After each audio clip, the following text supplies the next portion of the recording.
Ketika Menteri Pertahanan Amerika awal tahun ini mengatakan di media bahwa Amerika tidak fokus lagi dalam memerangi terorisme, saya berkerut kening. Dalam dunia intelijen yang namanya Amerika tuh negara yang buas. Semua diawasi, semua dipelototi. Bahkan di Langley, di markasnya CIA ada desk khusus Indonesia. Semua negara sih sebenarnya ada desknya. Namun yang menarik adalah banyak doktor ilmu politik, ilmu psikologi, ilmu kebijakan publik yang memperhatikan setiap pejabat Indonesia mengucapkan kalimat di media, baik berupa pengumuman atau apapun. Semua dianalisa. Ini data benarankah? Ini data bohongankah? Ini decoy? Ini pesanan? Ini by design? Semua dianalisa. Sehingga tidak ada berita yang open source di media tidak dibahas lengkap oleh mereka. Sehingga dalam kurun waktu beberapa lama mereka bisa menyimpulkan ini menteri pinter, ini menteri ada agenda, ini pejabat ada main, ini pejabat geblek, ini pejabat adalah perpanjangan pihak asing, ini pejabat penjilat. Semua kebaca. Sekarang, adakah dari sisi kita melakukan counter analisa kebijakan negara lain? Atau counter analisa statement pejabat-pejabat negeri adikuasa seperti Cina, seperti Amerika, seperti Rusia? Adakah? Oke, kayaknya mungkin karena banyak pemangku jabatan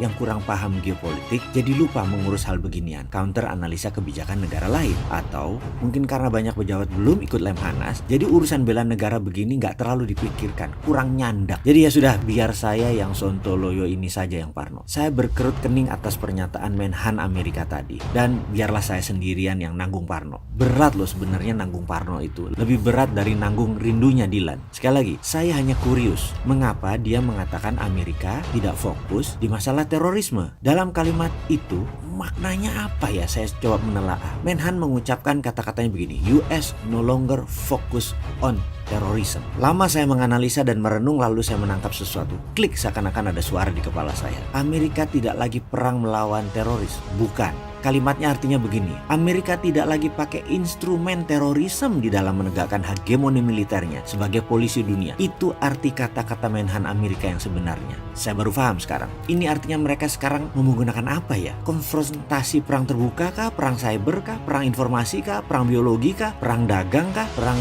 currency kah? Waduh, asli saya berpikir kelas. Sama seperti otak saya lagi berpikir sama seorang grandmaster sekelas Bobby Fischer. Asli saya berpikir kelas. Lalu saya memperhatikan kalimat berikutnya. Amerika fokus pada growing threat China and Rusia. Nah, ini dia kuncinya. Ini rasanya kuncinya. Timur Tengah, Cina, dan Rusia itu 3 front perang. Biasa Amerika tuh perang 1-2 front. Sekarang main terbuka di 3 front. Apa akibatnya? Dalam 1 tahun, $400 billion belanja peralatan perang oleh negara teluk dan senjata dibeli oleh negara Indo-Pasifik, Korsel, dan Jepang. 400 billion. Walah, dagang alat perang tuh si Amerika ini. Rupanya, mereka memutar roda ekonomi Amerika dengan menciptakan kegentingan. Kurang ajar bener deh si kabinet Trump ini. Walau ujung-ujungnya nggak perang fisik beneran, tapi instabilitas itu bisnis buat Amerika. Sekarang Amerika menyatakan Cina dan Rusia adalah national threat. Ini bagi saya pernyataan serius sekali. 2 negara yang disebut adalah ancaman, dan ancaman tersebut adalah warfare. Artinya siap-siap perang. Apa kira-kira langkah selanjutnya bagi Amerika? Paling nomor 1 adalah memastikan siapa lawan, siapa kawan. Siapa bersama Amerika, siapa bersama Rusia. Saya sih nggak mau sebut siapa negara yang mepet Cina. Serem saya. Dalam National Defense Council, sebagai catatan sebentar ya, departemen ini nggak ada di Indonesia. Amerika menyatakan bahwa mereka segera akan membangun otot industri militer,